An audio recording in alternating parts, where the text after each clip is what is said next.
इस समय हम लोग मौजूद हैं लखनऊ राजधानी में और हमारे साथ जेडीयू के प्रदेश महासचिव और 2024 के बलिया सदर से लोकसभा प्रत्याशी। तो हम बात करेंगे विभिन्न मुद्दों पे। पहले तो आज आपको ढेर सारी बधाई, आपको उम्मीदवार को घोषणा हुई और आप राष्ट्रीय अध्यक्ष जी से भी मुलाकात हुई, विभिन्न मुद्दों पे चर्चा हुई। तो क्या चर्चा हुई और किन किन मुद्दों पे आपने चर्चा किया जो राष्ट्रीय अध्यक्ष नीतीश कुमार जी से?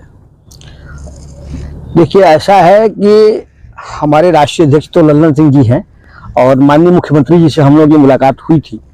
और उसके दौरान हम लोग पूरे प्रदेश में संगठन को मजबूती से संगठन का काम कर रहे हैं, सदस्यता अभियान लागू करके, और मिशन 2024 में सफलता हासिल करने के लिए माननीय नीतीश जी को प्रधानमंत्री बनाने के लिए उस मिशन पे हम लोग काम कर रहे हैं। सर, लोकसभा चुनाव जो 2024 में होना है उसमें आपकी पार्टी का मेन मुद्दा क्या है और मेन चुनावी मुद्दा आप लोग का क्या रहेगा?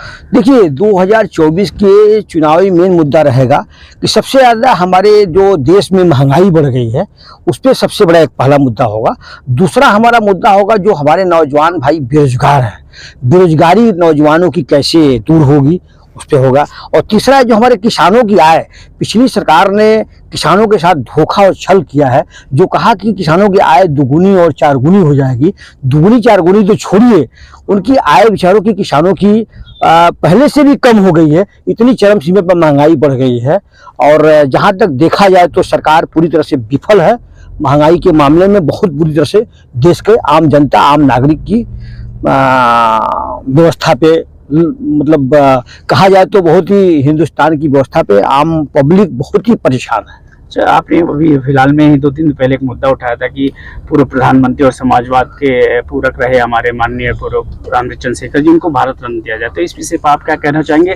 और उनका अनावरण होने वाला है बलिया में उनकी मूर्ति का, तो इसको लेकर आपके विचार क्या है और आप क्या कहना चाहेंगे इस बारे में? देखिए, माननीय चंद्रशेखर जी हमारे गृह जनपद बलिया से निवास करते थे और देश के किसानों के परिवार से चंद्रशेखर जी निकले थे और जमीनी स्तर से चंद्रशेखर जी ने हिंदुस्तान में प्रधानमंत्री बने और उनके राज्य में, उनके टाइम में जो काम उन्होंने, जो निर्णय लिया, वो किसी सामान्य आदमी का निर्णय नहीं था। और चंद्रशेखर जी एक समाजवादी व्यक्ति थे, समाजवादी विचारधारा के थे। तो चंद्रशेखर जी का अस्तित्व देखा जाए तो उनसे बेहतर किसी का नहीं है। यदि चंद्रशेखर जी जैसा आदमी को अगर भारत रत्न नहीं मिलेगा तो किसको मिलेगा? हमारे माननीय चंद्रशेखर जी को भारत रत्न, मेरी अपील है भारत सरकार से और माननीय प्रधानमंत्री जी से, राष्ट्रपति से, कि भाई चंद्रशेखर जी को भारत रत्न जल्दी से जल्दी, उनके मूर्ति का अनावरण से पहले ही सरकार को घोषणा करना चाहिए। तब ये मानूंगा कि बलिया वालों के साथ एक सम्मान हुआ और चंद्रशेखर जी का लोगों ने सम्मान किया। आने वाले चुनाव में आपको एक बहुत बड़ा उभरता हुआ लोकसभा चुनाव के उम्मीदवार के रूप में जेडीयू का देखा जा रहा है बलिया जनपद के लिए, सदर लोकसभा क्षेत्र से।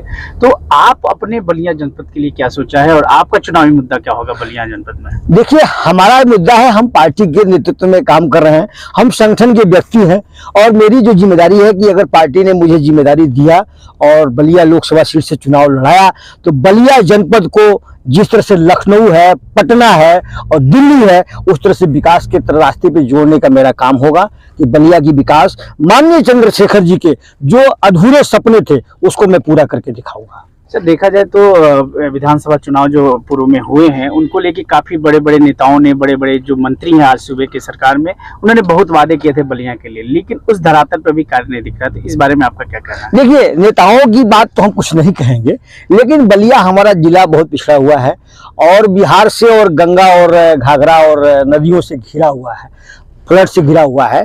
तो किसी नेता के विषय में मैं टिप्पणी नहीं करता और न मैं बेहतर समझता हूँ। मैं इतना जरूर कह रहा हूँ कि आम बलिया की जनता, किसान भाइयों के लिए, मैं किसान का बेटा हूँ, समर्पित एक करता हूँ, संगठन में काम कर रहा हूँ बलिया के विकास के लिए और किसानों के लिए। मैं हमेशा अपना जीवन समर्पण रूप से काम करते रहूंगा और बलिया की विकास ही सबसे बड़ी प्राथमिकता मेरी होगी। आखिरी प्रश्न आपसे है कि अभी फिलहाल में बलिया में एक बहुत बड़ा मुद्दा चल रहा है छात्र चुनाव को लेके, तो उस मुद्दा को लेके आपका विचार क्या है कि चुनावी जो छात्र नेता को चुनाव उसको बहाल करना चाहिए कि या इस पे कुछ और सुधार करना चाहिए? आपका क्या कहना है इस बारे में? बलिया नहीं, इसमें सुधार करते हुए पूरे प्रदेश में छात्र चुनाव रहा है और छात्र संघ के चुनाव को छात्रों को सम्मान करना चाहिए। हाँ, ये जरूर है कि साल में एक ही बार होगा सभी जगह, जैसे लोकसभा विधानसभा का चुनाव होता है, हमारे छात्र छात्राओं के लिए उज्जवल भविष्य की कामना के लिए एक बार घोषणा हो जाए, 10 दिन में चुनाव हो जाए, कि बच्चों के पढ़ाई पे भी भटकना पड़े और बच्चे अपना सुचारू रूप से राजनीतिक जीवन में भी काम कर सके, तो उनका मैं समर्थन करता हूं। और उन नौजवानों के लिए मैं हमेशा जहां भी जिस स्तर पे होगा, मैं धरना प्रदर्शन से लेकर हर जगह मांग करूंगा और उनकी मांगे को मैं पूरी कराने का पूरी प्रयास करूंगा।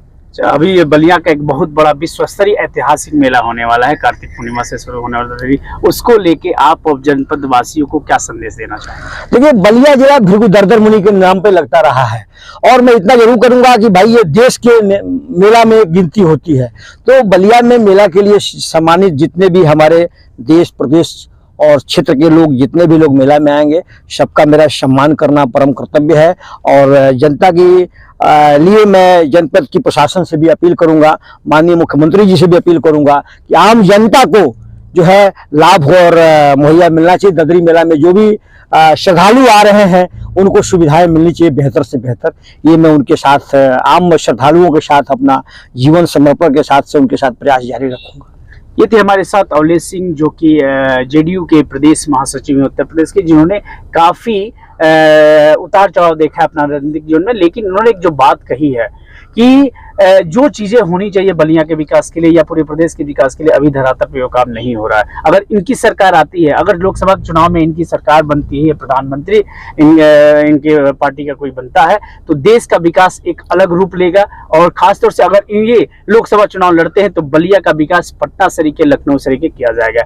आने वाले चुनाव में आने वाले विभिन्न मुद्दों पे एक बात मैं जरूर कहना चाहूंगा कि माननीय नीतीश जी, और कोई नहीं, माननीय नीतीश जी को प्रधानमंत्री बनाना हमारे पार्टी के लक्ष्य में है। हम कार्यकर्ताओं के लिए, हम पदाधिकारियों के लिए यह एक समर्पण का काम है। इसके लिए मैं प्रयास जारी रहेगा और माननीय नीतीश जी को ही हम लोग प्रधानमंत्री बनाएंगे। तो इनका प्रधानमंत्री के रूप में नेता संगठन ने, चाहे इनके कार्यकर्ताओं ने नीतीश जी कुमार को चुन लिया है। आने वाले चुनाव में हम इससे चुनावी चर्चा जरूर करते रहेंगे, लेकिन एक बात जरूर है कि जमीन से जुड़ी चीजें इनके पक्ष है कि हम ये पक्ष रख के ही चुनाव लड़ेंगे। जो चीजें किसानों को लेके या फिर बेरोजगारियों को लेके, जिन मुद्दों को सरकार अभी तक भटकती आई है, जिन मुद्दों को किसान अभी तक झेल रहा है, उन मुद्दों को लेके इन्होंने चुनाव लड़ने की बात कही है। आगे भी इनसे बने रहेंगे। फिलहाल में इतना ही। आगे भी खबरों के लिए मेरे साथ बने रहिए और साथ में ही बलिया के ऐतिहासिक ददरी मेला के लाइव दर्शन देखने के लिए हमारे साथ बने रहिए।